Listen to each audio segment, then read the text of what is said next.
माननीय सदस्य सुश्री सयोनी घोष जी। धन्यवाद अध्यक्ष महोदय, आपने मुझे बोलने का मौका दिया। मैं अपनी पार्टी की भी आभारी हूँ for this opportunity. Madam, supplementary demand for grants is a constitutional pre-arrangement and I agree that it should definitely not be objected. But it also raises the question as to why does the government need further allocation when it has not been able to spend what it already has. In financial year 24, government's final consumption expenditure was 14%, but it decreased to 4.4% in financial year 25 second quarter. This means that the government has spent much less this year as compared to last year.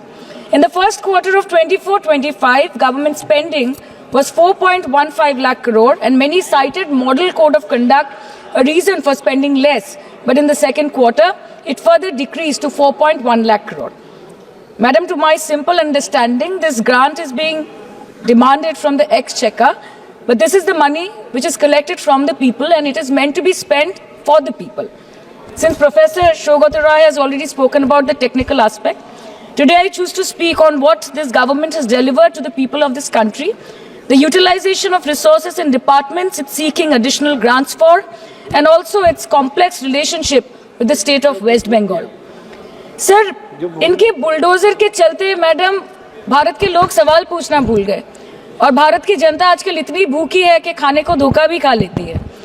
Madam, Bharat में एक middle class जो एक साल पहले एक vegetarian थाली 100 रुपए में खाता था, आज वही वेजिटेरियन थाली 152 रुपए की हो गई।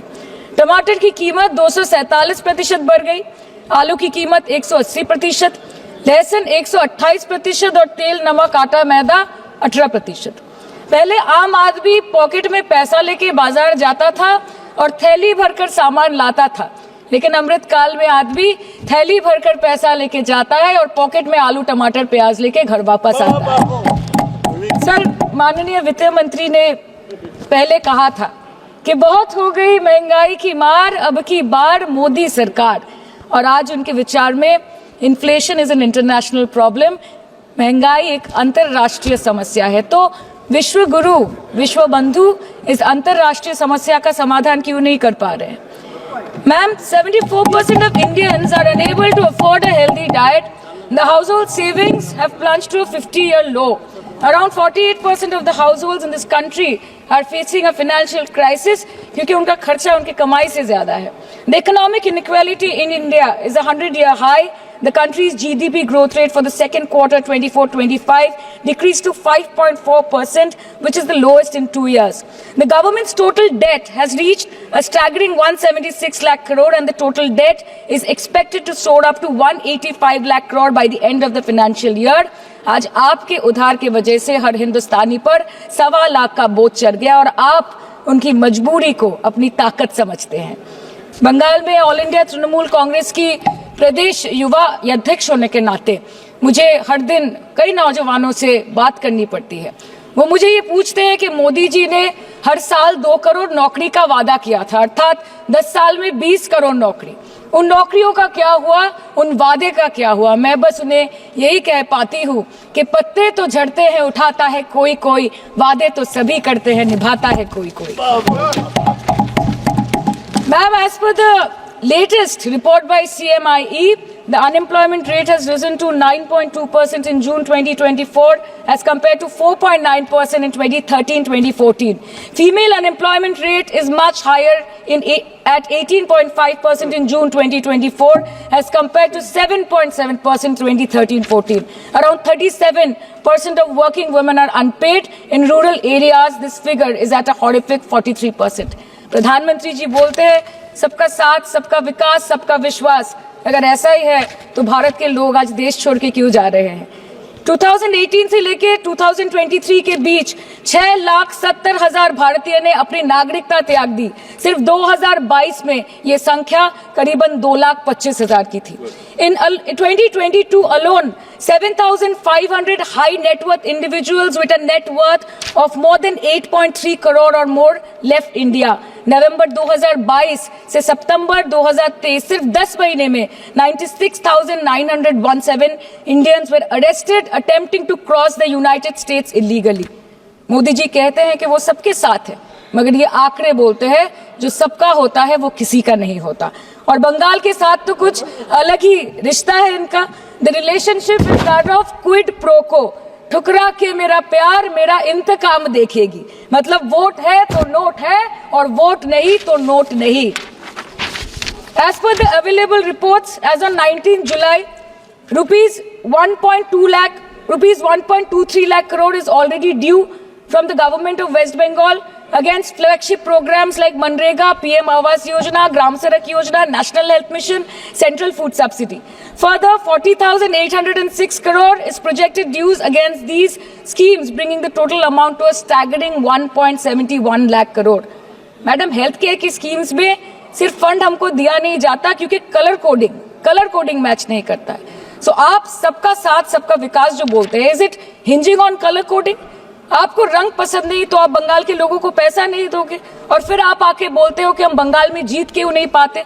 Ma'am, this is the reason, this step motherly attitude, जिसके लिए बंगाल के लोग हर बार इनको बड़े बड़े रसगुल्ला खिलाकर वापस दिल्ली भेज देते हैं। Even after making several attempts to crush our aspirations and our economy, Bengal government stands tall and true towards the commitment towards its people. Bengal में सिर्फ दीदी है तो मुमकिन है। The West Bengal government started transferring money to the bank accounts of 21 lakh people who worked for 100-day scheme without receiving any payments from the central government for Manrega.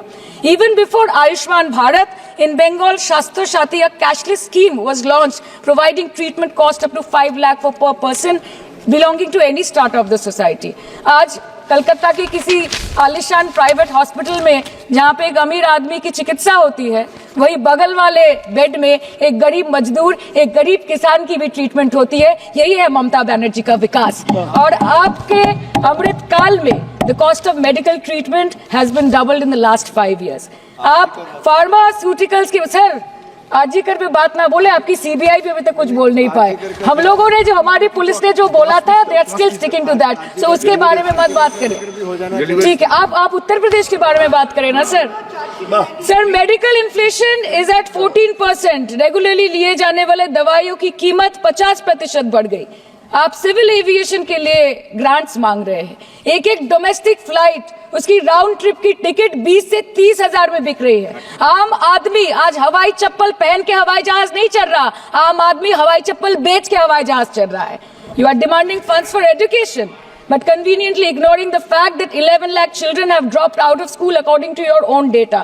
आज भारत में सिर्फ 47.51% स्कूलों के पास कंप्यूटर की फैसिलिटीज है और उसमें 33% के पास इंटरनेट कनेक्शन।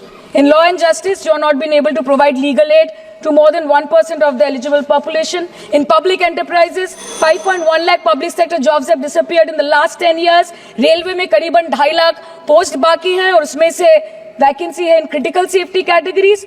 नए भारत में आजकल ट्रेन पटरी के ऊपर कम और पटरी के बाहर ज्यादा चलती है।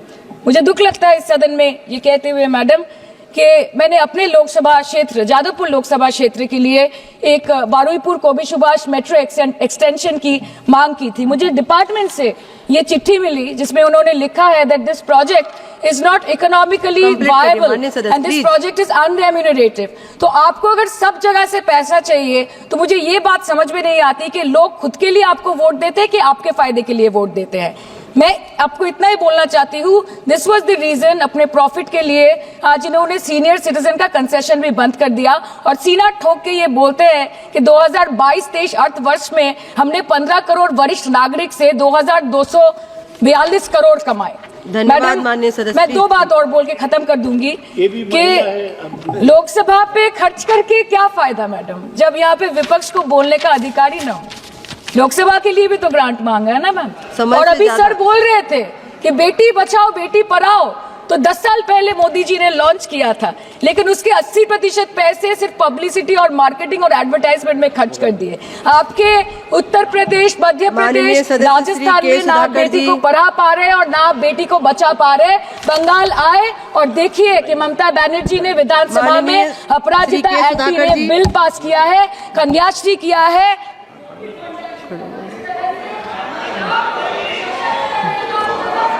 Thank you, madam.